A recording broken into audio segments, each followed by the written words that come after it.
بسم اللہ الرحمن الرحیم۔ حضرت بی بی فاطمہ رضی اللہ تعالی عنہ کا معجزہ۔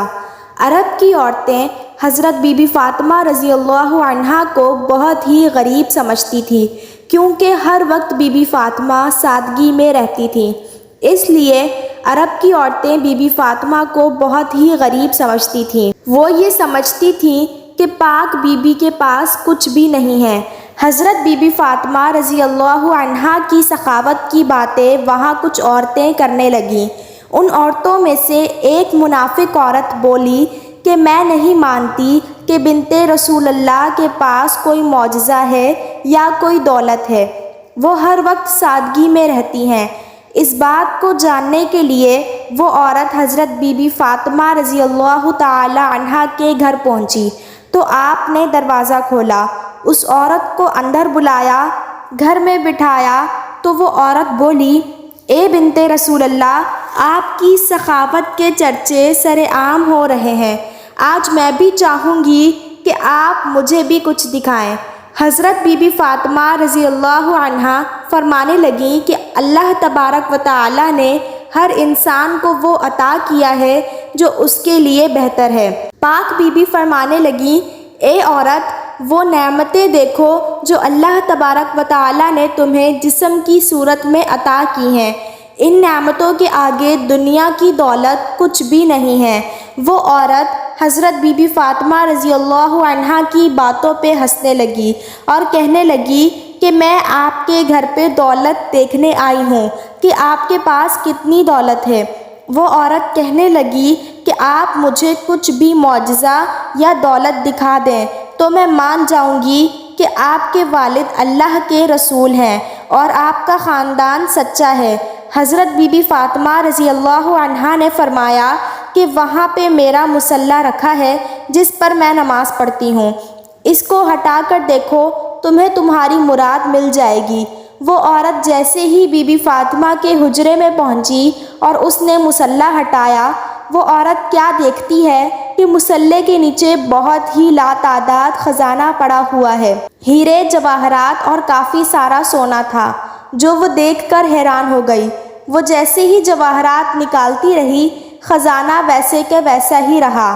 وہ عورت جیسے ہی بی بی فاطمہ کے سامنے آئی تو حضرت بی بی فاطمہ رضی اللہ عنہا اس عورت کو مسکرا کے دیکھنے لگی اور وہ عورت پاک بی بی کو بہت ہی حیرت سے دیکھنے لگی۔ وہ عورت بی بی فاطمہ سے کہنے لگی کہ آپ کون ہیں؟ آپ تو اتنی سادگی میں رہتی ہیں، آپ کا لباس اتنا سادہ ہے اور آپ کے پاس اتنی دولت ہے، میں تو یہ سوچتی تھی کہ آپ کے پاس دنیاوی دولت نہیں ہے، تبھی آپ اتنی سادگی میں رہتی ہیں۔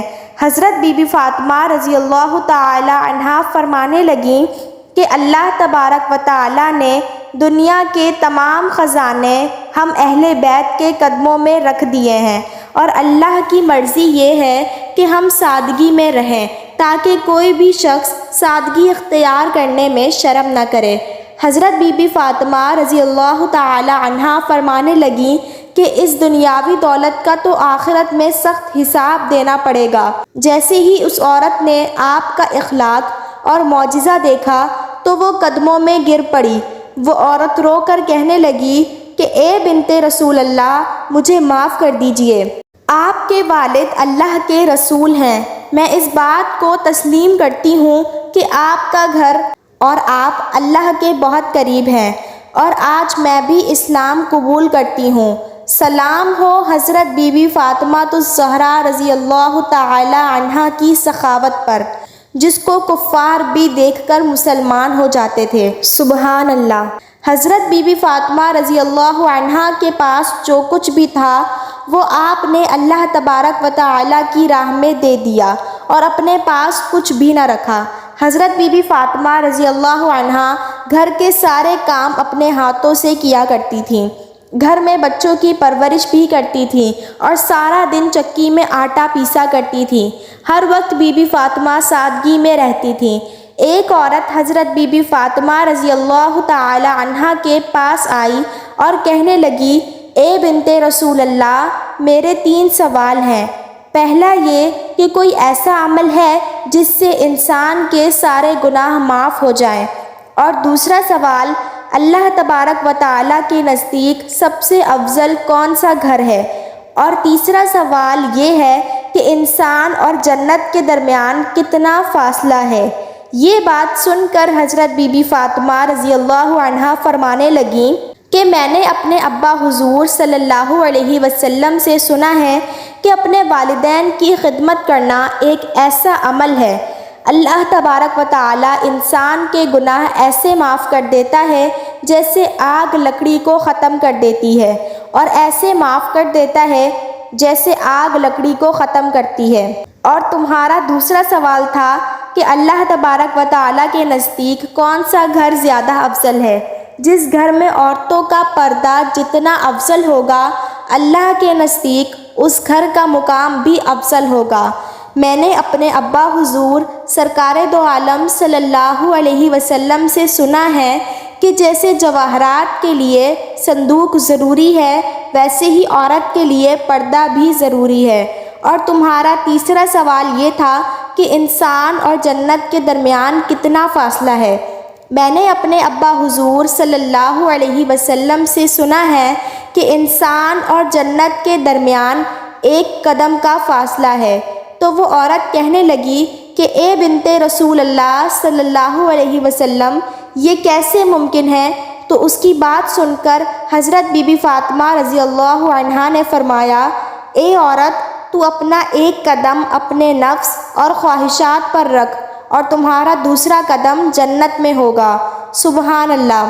کتنا عظیم اور کتنا شان والا تھا میرے نبی پاک صلی اللہ علیہ وسلم کا گھرانہ کہ جس کے اخلاق اور سادگی کو دیکھ کر کافر اور یہودی بھی مسلمان ہو جایا کرتے تھے اور اسلام قبول کر لیا کرتے تھے۔ اور کتنی ہی عظیم شان تھی نبی پاک صلی اللہ علیہ وسلم کی لاڈلی بیٹی بی بی فاطمۃ الزہرا کی کہ جن کے اخلاق اور سادگی کو دیکھ کر یہودی عورت مسلمان ہو گئی۔ سبحان اللہ! آپ بھی سبحان اللہ ضرور کہیے گا۔ تو امید کرتی ہوں کہ آپ کو آج کی یہ ویڈیو پسند آئی ہوگی۔ ویڈیو اچھی لگی ہو تو ویڈیو کو لائک کر دیں اور اس ویڈیو کو اپنے دوست احباب اور فیملی ممبرز کے ساتھ لازمی شیئر کیجیے گا تاکہ وہ بھی ان اسلامک واقعات سے آگاہ ہو سکیں، اور کمنٹ باکس میں اپنی قیمتی رائے کا اظہار ضرور کیجیے گا۔ اور اگر آپ مزید ایسی معلوماتی اور اسلامک ویڈیوز دیکھنا چاہتے ہیں تو میرے چینل وظیفہ پلانٹ کو سبسکرائب کر لیں تاکہ ہر نئی آنے والی ویڈیو آپ تک بآسانی پہنچ سکے۔ تو ملتے ہیں دوسری ویڈیو میں، تب تک کے لیے اللہ حافظ، دعاؤں میں یاد رکھیے گا۔ شکریہ۔